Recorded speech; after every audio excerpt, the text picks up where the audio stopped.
नमस्कार. आज आपण स्पेशल खिमा करूया. तर त्यासाठी लागणारं साहित्य काय काय आपण घेतले ते बघूया. खिमा घेतलेला आहे, 2 कांदे घेतले, 2 तमालपत्री घेतले आणि कोथिंबीर, आलं, लसूण आणि मिरची, 1 मिरची ह्याचं थोडंसं वाटण घेतले. हा गरम मसाला घेतला. हे ओलं खोबरं आणि थोडी कोथिंबीर हे वाटण घेतले. जिरे, हळद पावडर, मीठ आणि धना पावडर आणि थोडी जिरा पावडर घेतलेली आहे आणि हे लाल तिखट घेतलेलं आहे. हे 2 चमचे जवळजवळ लाल तिखट आहे. चला आपण आता करायला सुरुवात करूया.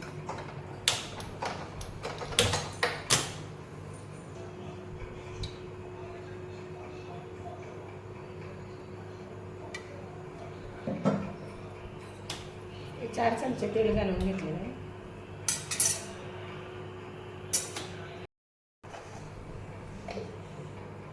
तेल गरम झाले, जिरे घालून देऊया.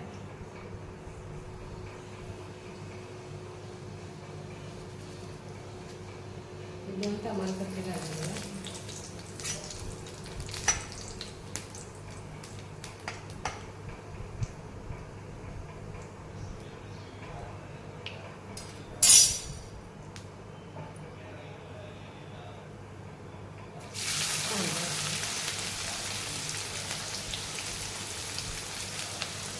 दोन वेळी आकाराची कांदा घ्यायची.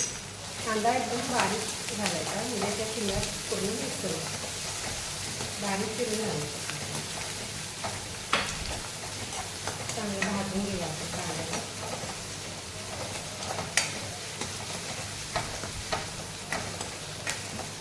थोडीशी हळद घ्यायची आणि हे कोथिंबीर आणि लसूण यांचं वाटण केलेलं आहे, हे घालून घेते.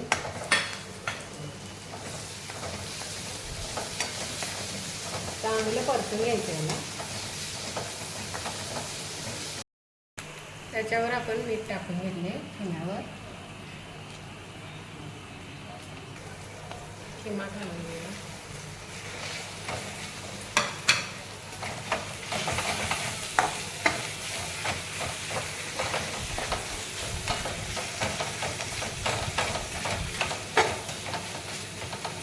तेला चांगला खिमा परतून घ्यायचा, सुट्टा सुट्टा होईपर्यंत.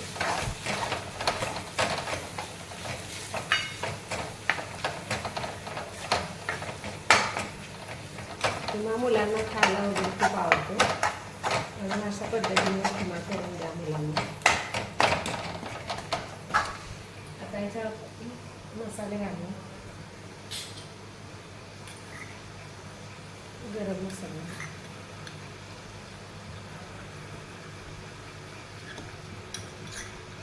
धना पावडर घातले,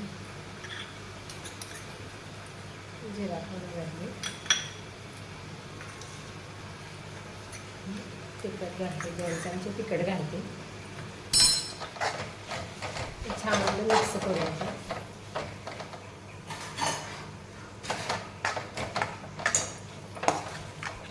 मिरची घातली आहे वाटण्यात, त्यामुळे तिखट थोडं कमी घातले.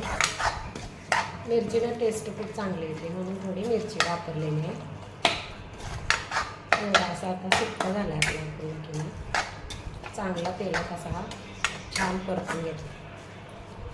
आता ह्याच्यात आपण वाटण घालूया. ओला खोबरा आणि कोथिंबीर याचं वाटण आहे. सुकं खोबरं पण वापरलं तरी चालेल. खिम्यात जास्त मसाला घालायचा नाही, नाहीतर मग खिम्याची चव बिघडते, मसाल्याची चव लागते. छान परतून भाजून घ्यायचा मसाला.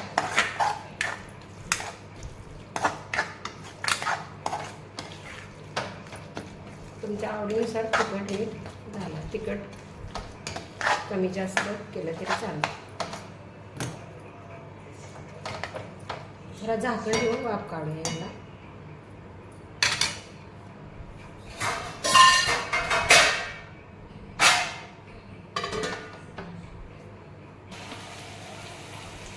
आपण याच्यात पाणी घालून घेणार आहे. गरम गरम पाणी घालायचं. कुठल्याही नॉनव्हेजचा प्रकार करताना गरम पाणी घालायचं. 2 वाट्यांनी पाणी घातले.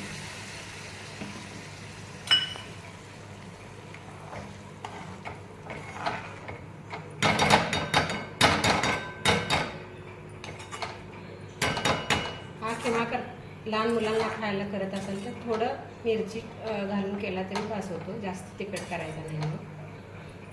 वयस्कर लोकांना पण हा खिमा खायला चांगला आहे, त्यांना पण तुम्ही मिरची वगैरे थोड्याशा हे करून परतून खायला दिला तरी चालते.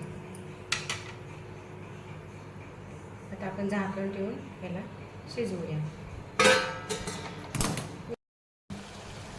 हे बघा आता पाणी पूर्ण आटवून 10-15 मिनिटं बारीक गॅसवर आपण हा छान शिजवून घेतलेला आहे.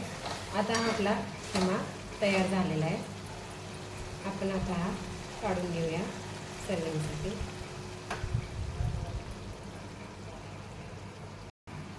अशा पद्धतीने हा आपला खिमा तयार झालेला आहे. अशा पद्धतीने एकदा खिमा करून बघा, छान होईल. व्हिडिओ आवडल्यास लाईक करा. धन्यवाद.